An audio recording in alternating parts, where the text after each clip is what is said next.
اور تاکہ اللہ تعالیٰ سب کو ان کے اعمال کا پورے کر دے، یعنی جیسا اعمال کیا ان کا پورا بدلہ دے، اور تاکہ اللہ تعالیٰ سب کو ان کے اعمال پورے کر دے اور ان پر ظلم نہ ہوگا۔ دیکھو بالکل داغے برابر بھی ظلم نہیں ہوگا، اگر رائی کے دانے کے برابر بھی کہیں تمہارا نیکی یا بدی ہوگی، اللہ تعالیٰ اس کو لائے گا، اس کا جزا اور سزا دے گا۔ اللہ تعالیٰ اتنا باریک بن باخبر ہے۔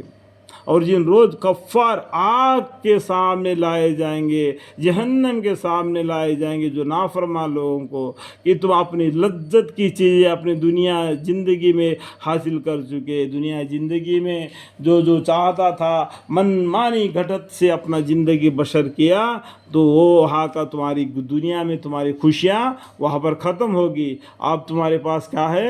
اے جہنم ہے، اس میں گھسو۔ تو اپنی لذت کی چیزیں اپنی دنیا زندگی میں حاصل کر چکے اور ان کو خوب برت چکے، سو آج تم کو ذلت کی سزا دی جائے گی۔ آج تم کو کون سا سزا دی جائے گی؟ ذلت کی۔ آگ میں نہ مریں گے نہ جئیں گے، ایسا ہی جلتے رہیں گے۔ ایک مرتبہ کھال جل جائے گی، دوبارہ کھال پیدا ہو جائے گا، پھر دوبارہ جل جائے گا۔ اس طریقے سے درد کے بعد درد کے بعد سہنا پڑے گا۔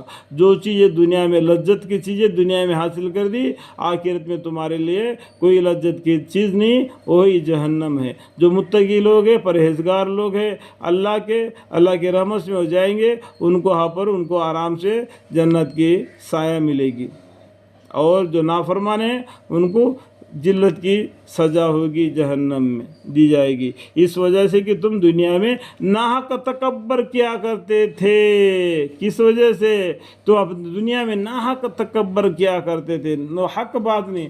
تم کو کوئی تمہارا دل دوست ہوتا ہے نا، کوئی نافرمانی کرنے والا ہوتا ہے نا، تم اس کا دوستی بنا دیا، تم بھی ان کے طرح بن گیا۔ تم کتاب کو نہیں پڑھا، وہ لوگوں نے پوجا کر رہے تھے، تم بھی دوسرے کو اللہ کے برابر کر کے عبادت کریا۔ یعنی اس طرح کہ دنیا میں ہر قسم کا انسانیت سے الگ ہو کر تکبر کر دیا، اس کا سزا تم کو دیا جا رہا ہے، اس وجہ سے کہ تم نافرمانیاں کیا کرتے تھے۔ اللہم قل، ابھی بھی میں نے بیان کیا اس کا بارے میں بھی، اور اس وجہ سے کہ تم نافرمانیاں کیا کرتے تھے، ماں باپ کی بھی، پیغمبر کی، اللہ کی بھی، اور قرآن کی بھی، اور بھی دیگر کتابوں کی۔ اور آپ قوم عاد کی بھائی کا ذکر کیجیے۔ دیکھو یہاں پر کیا ہے، یہاں پر ایک رکوع ختم ہو گیا، یہ دوسرا رکوع میں عاد کی قوم کے بارے میں بولتا ہے۔ عاد کون ہے؟ اس کے بھائی ہود علیہ السلام ہیں۔ ہود علیہ السلام پیغمبر ہے۔ تو یہ قوم کون ہے؟ عاد کی قوم۔ عاد کی قوم کی طرف اللہ تعالیٰ نے ہود علیہ السلام کو بھیج دیے۔ اور آپ قوم عاد کے بھائی کا ذکر کیجئے، جبکہ انہوں نے اپنی قوم کو، جو کہ ایسے مقام پر رہتے تھے کہ وہاں ریت کے مستقل کھمرا تود تھے۔ دیکھو ریگستان جسا ہم بولتے ہیں، راجستھان بولتے ہیں، اداہرن کے لیے ہم سوچیں گے تو اب سعودی میں بھی دیکھیں گے کہ پورا ریتیلی علاقہ ہے، اور ہمارے ہندوستان میں بھی دیکھیں گے راجستھان بھی ریتیلی علاقہ ہے۔ وہ ریتیلی علاقے میں رہنے والے تھے، وہاں پر قوم عاد کے طرف ہود علیہ السلام آئے، اور آپ قوم عاد کے بھائی کا ذکر کیجئے، جبکہ انہوں نے اپنے قوم کو، جو کہ ایسے مقام پر رہتے تھے کہ وہاں ریت کے مستقل کھموار تودے تھے، بڑے بڑے اونچے اونچے ریت کے پہاڑ تھے۔ آپ تھوڑا سا آپ ہندوستان کے اندر میں راجستھان جا کے دیکھو، باڑمیر بولو، اور بھی جو بالکل پاکستان کے نزدیک ہے، اس کا نام کا یاد میرے کو نہیں آ رہا ہے۔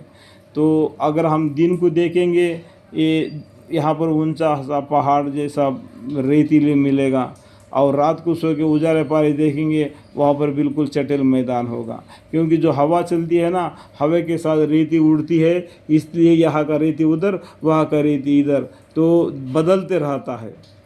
یہاں کا موسم نہیں بدلتا۔ یہاں ہم لوگ ہیں، یہاں ہمارے مکان ہے، وہاں کا مکان ہے، وہاں کھیتی ہے، یہ نہیں بدلتا۔ لیکن ہم راجستھان کو جا کے دیکھیں گے تو آج کا دیکھا ہوا دن کل نہیں رہے گا، میں دن تو رہے گا لیکن علاقہ بدلا ہوا ہوگا، کیونکہ یہ ہوا چلنے کی وجہ سے یہ ریت یہاں سے وہاں سے وہاں نکلتا ہے۔ ایسا ریتیلی علاقے میں یہ لوگ رہتے تھے۔ اس پر ڈرایا گیا، اس پر ڈرایا کہ تم خدا کے سوا کسی کی عبادت مت کرو، یعنی وہ لوگ رہنے کی جگہ میں بتا دیا۔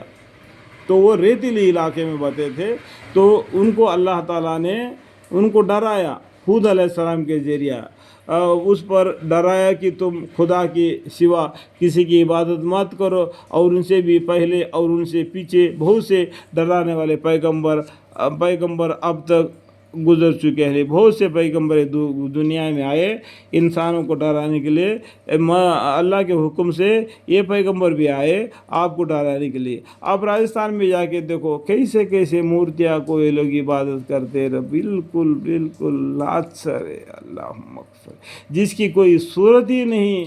اللہ تعالیٰ نے قل هو اللہ الصمد لم یلد ولم یولد ولم یکن لہ کفوا احد، اس کا معنی کے اندر میں جو آتا ہے وہ اللہ ہے۔